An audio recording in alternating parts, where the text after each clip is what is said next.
it became official on Monday.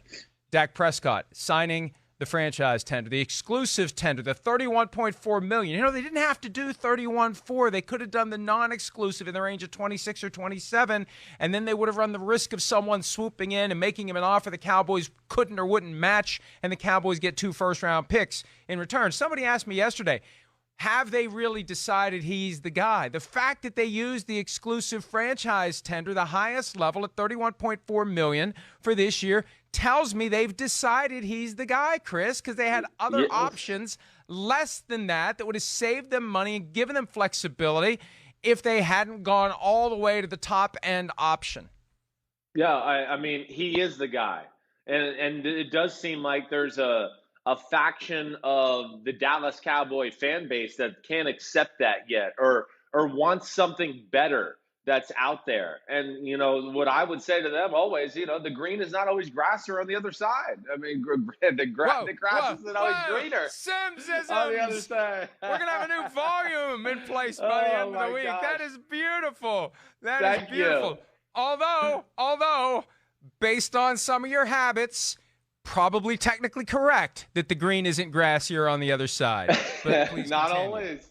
There's lots of grass out here, and there's grass everywhere. Okay, but in all seriousness, I mean, this is a guy. Yes, they do know he's the guy. They want to move forward. You're right. They've given us all the signals to say we believe in this guy. We think he's the franchise, and we're moving forward with Dak Prescott.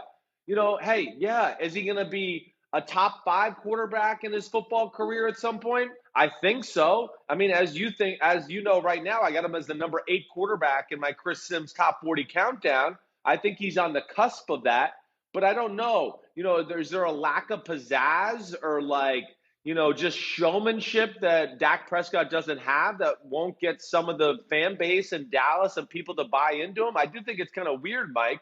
And again, I'm not trying to say he's Patrick Mahomes or Aaron Rodgers or Russell Wilson, but I still think he's got a lot of qualities to be that guy and be the starting quarterback for the Dallas Cowboys for a long time and lead that offense to big numbers and big points and a lot of wins. Now the challenge is to get a long-term deal done by July 15. After that, they're stuck with this 1-year deal that's already been signed. He's under contract. They can't do another deal until after the end of the regular season. And remember, it's this simple. He's got 31.4 now officially in hand. 37.68 is what he would make next year under the franchise tag. By rule, he gets a 20% increase. Doesn't matter what happens with the salary cap. Doesn't matter what happens with the quarterback market. Cap goes up, cap goes down. Market goes up, market goes down. Doesn't matter. He's locked in for $37.68 million under either tag next year, transition or franchise. So what are they going to offer him to get him to say, I will surrender 31.4 now, 37.68 next year, and a potential Kirk Cousins path to free agency in 2022, unless they want to pay him $54.25 million under the franchise tag for a third time because he'd be in line for a 44% raise. And it's like anything else that you're selling, Chris, right? You got a car that you're selling. Your options are keep the car or sell the car. What are they going to offer you to buy your car, and is it enough for you to do it? Well, Dak's car is a $69.08 million Chevy, plus the opportunity to potentially become a free agent. What does it take on a long-term deal for him to say, I'll take the long-term deal instead of what I already have? That's the question that will unfold over the next 3 weeks. Yeah, I mean, we know some of that already.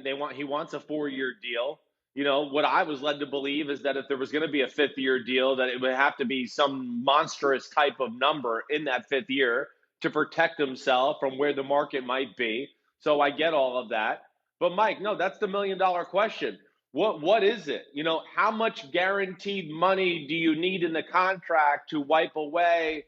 Okay, yes, like you're saying, $69 million in 2 years. Yeah. For a guy who's never been hurt, you know, knock on wood, that doesn't mean you're not going to get hurt going forward. So it has to be that sweet spot. And Dak Prescott, I do think because of the size and the physicality of the human being and the fact that he hasn't been hurt to this point of his career, yeah, he's probably a little bit more confident maybe than other quarterbacks that I could play this Kirk Cousins type of franchise dance and maybe capitalize. I just think it's a risky dance. That's all I'm saying.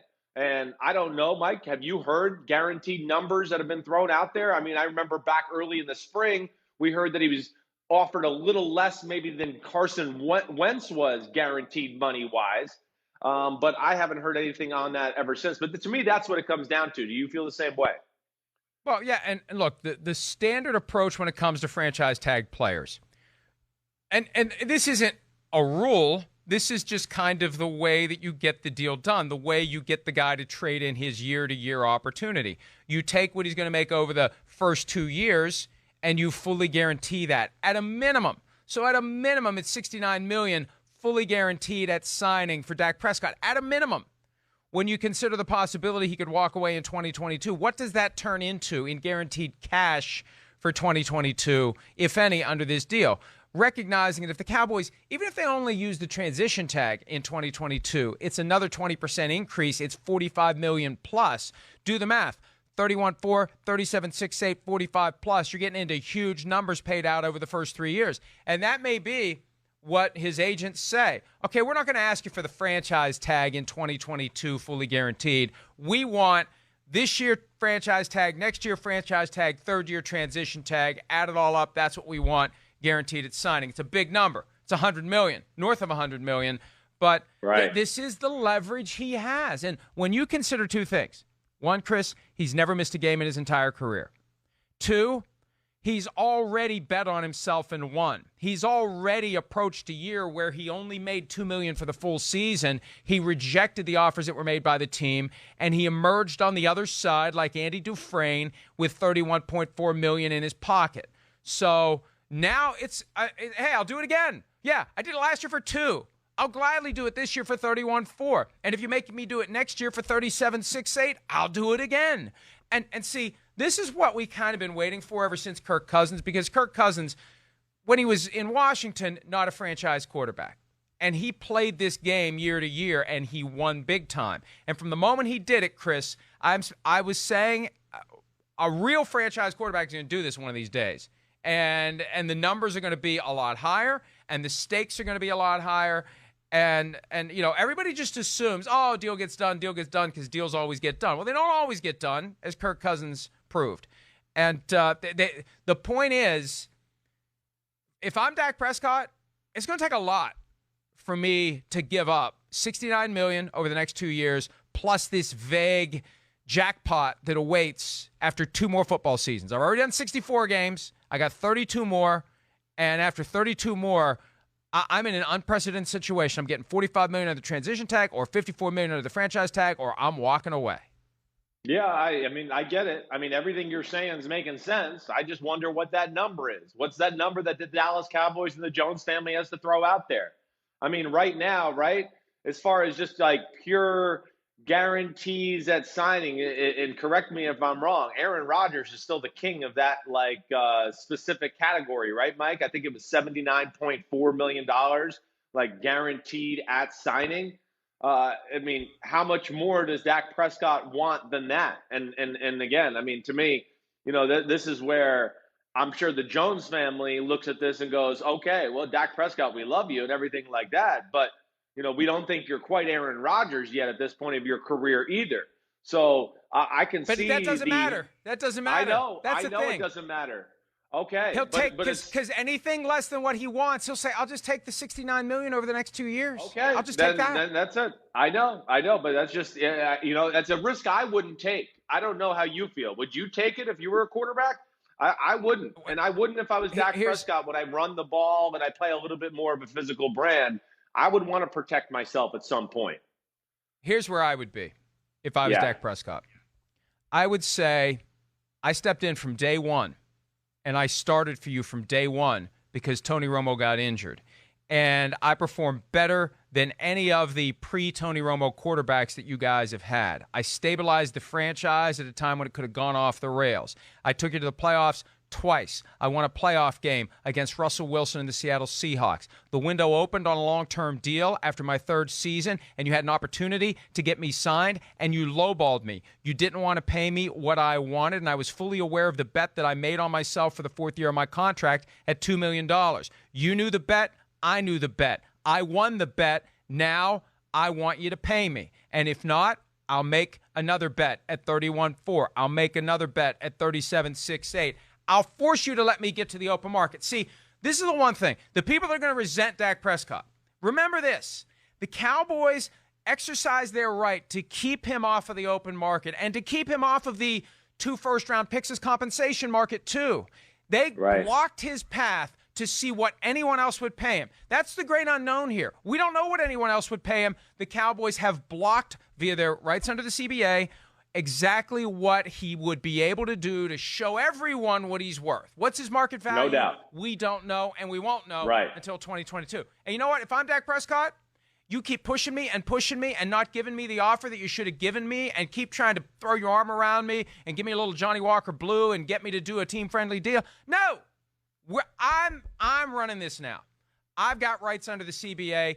You've put me in this position. I'm going to continue to do this. And then if you want to try to sign me when I'm a free agent and anybody else out there wants to sign me and you have to compete with them, then let's do it that way.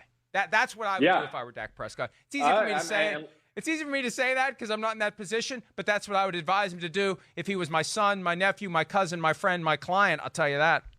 Yeah, well, I mean, listen, I don't want to be misconstrued here. I mean, I'm all for Dak Prescott getting the money, capitalizing as much as he possibly can. I certainly would like to see him get it more than the Jones family, right? We know they got plenty of money and yachts and everything else in the world. They're not going to be hurting no matter what.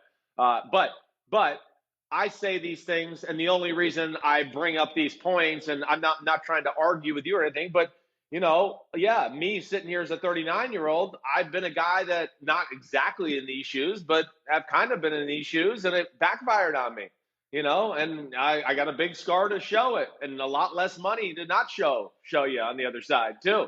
So that's where I just want to say, be careful. We've seen with guys like Drew Brees. I mean, he was this close, just a smidgen away from, not being able to throw the same way and not being the same guy either when he was with the San Diego Chargers. So that's all I'm saying there. Just the risk factor. It is real to a person like me. You know what, though, Mike? I realize, when you haven't been hurt, and I can still remember the way I felt before I had been actually really hurt in an NFL football game, I thought I was indestructible, and I thought I would never get hurt. So I certainly can understand where Dak Prescott is in that conversation in his own brain. I remember the July 15 deadline applies to all of the franchise tag players. No one who has been franchise tagged or transition tagged, only one guy was transition tagged, Kenyon Drake of the Cardinals, has signed a long-term deal. That's when it happens or it doesn't happen. And with so many guys this year who have been tagged, it's going to be an active day when we get down to that July 15 window closing. Do you think, Mike, anybody's even going to try to do it, Mike? Do you think, with the current circumstances of the year, are most teams going to just go, you know what, we don't know what's going to go on for the next 2 years. Let's not sign anybody to a long-term deal? But here's the problem, Chris. Anybody who is franchise tagged this year is automatically entitled to that 20% raise next year, regardless of what happens with the salary cap. So if you can find a way to smooth that out and get some certainty on your roster for a guy that you feel like you have to have, you need to take that into account, because if the cap does go down next year, it doesn't matter to the guys entering the second year of the franchise tag, unless there would be some broader negotiation between the NFL and the NFLPA that would only be 10% increase or 5% increase, and they can negotiate collectively anything they want. But that would be my concern. You're walking into a bigger problem next year if it's a guy you really want to keep on the team. Hi, I'm Mike Tirico, and thanks for watching. Make sure to hit subscribe for the latest news and highlights from NBC Sports.